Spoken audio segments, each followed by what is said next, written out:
Aquí a poseer la tierra que Él nos dio, aunque gigante. About 1,000 protesters were outside the Immigration and Customs Enforcement Building in Washington, D.C. on January 21st, calling for President Obama to stay true to his promises on immigration reform. El Espíritu de Dios está sobre nosotros y por eso The protesters from various parts of the United States, including Illinois, Pennsylvania, New York, Maryland, Washington, D.C., Virginia, and Florida, and other states, were calling for the Obama administration to stop all immigration raids and to engage in immigration reform. Father Bob Walczak is the pastor of St. Michael's St. Patrick's Catholic Parish in Baltimore.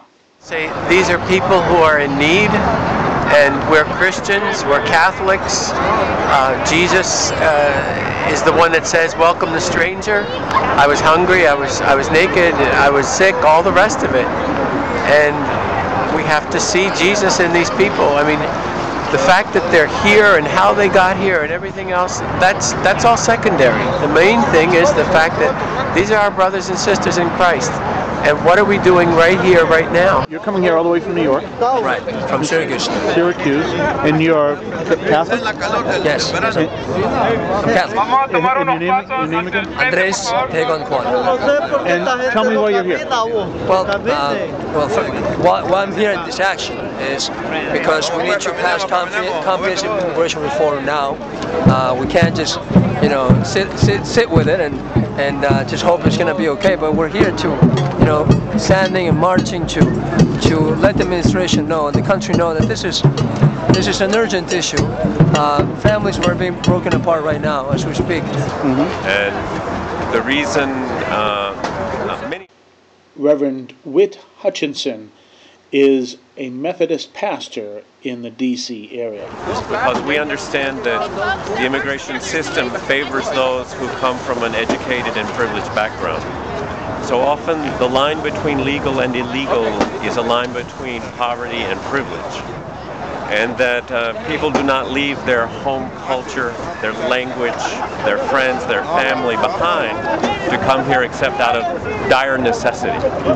So we're here today to mark a new beginning, we hope, with a new administration, and to try and emphasize the importance of turning a fresh page in relationship to immigrant workers and their families, who are part of our parishes, our communities, our churches, and we do not accept any kind of division that attempts to draw a line between the two.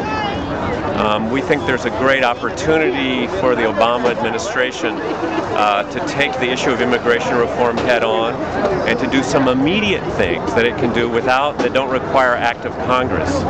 And one of those is to suspend, until there is reform, to suspend all immigration raids and deportations. My name's Kelman Resnick. And you're an immigration lawyer in Chicago. I defend immigrants in Chicago. And what is it that you're trying to communicate to Immigration Customs Enforcement? I think we're trying to communicate nothing to them. I think we're trying to communicate to the Obama administration. The time is that we recognize this is a new progressive administration, and we want them to take a fresh look at immigration policy and adopt a reform attitude, stop the raids and the attacks upon Latino and other immigrant communities, and begin the process of reforming our immigration laws to incorporate all people in our country into our society with full rights. Now because you work with this kind of directly, you'll hear a lot of talk show hosts and everything say, well, these people come here, they go on welfare and get all free health care. What do you say to that? First of all, they can't get on welfare because welfare is inaccessible to undocumented people.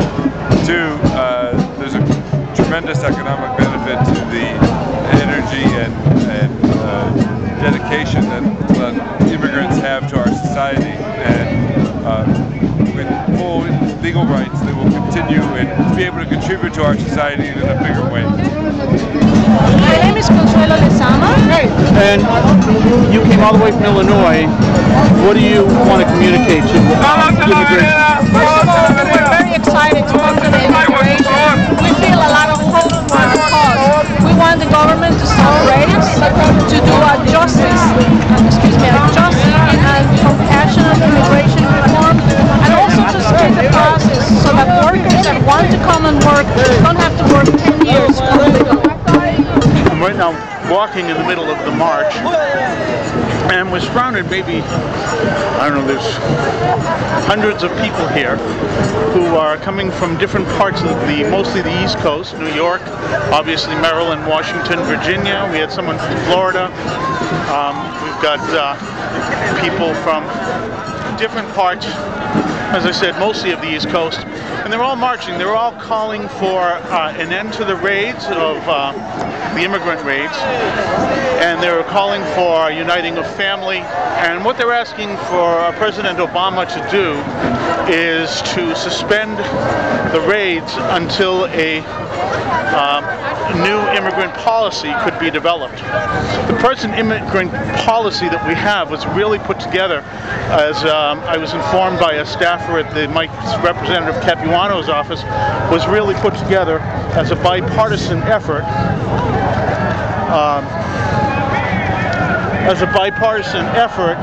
Signed into law by President Clinton. But now we have a call for a new immigrant policy. One of the things that I addressed with some of the people here, which they were surprised to hear, is that there are people who are immigrants who are afraid to ride trains or ride buses here because they're afraid they'll be stopped and arrested, and they were really shocked to hear that. So we're in the middle of the march right now, and here we are, right on our way to the Immigration and Customs Enforcement building, where people will discuss and talk about how they want an end to the raids. The effectiveness of the protests have yet to be seen, but in light of the numbers at the protest the following day, it'll be interesting to see how our government responds. This is Father Robert J. Cobb.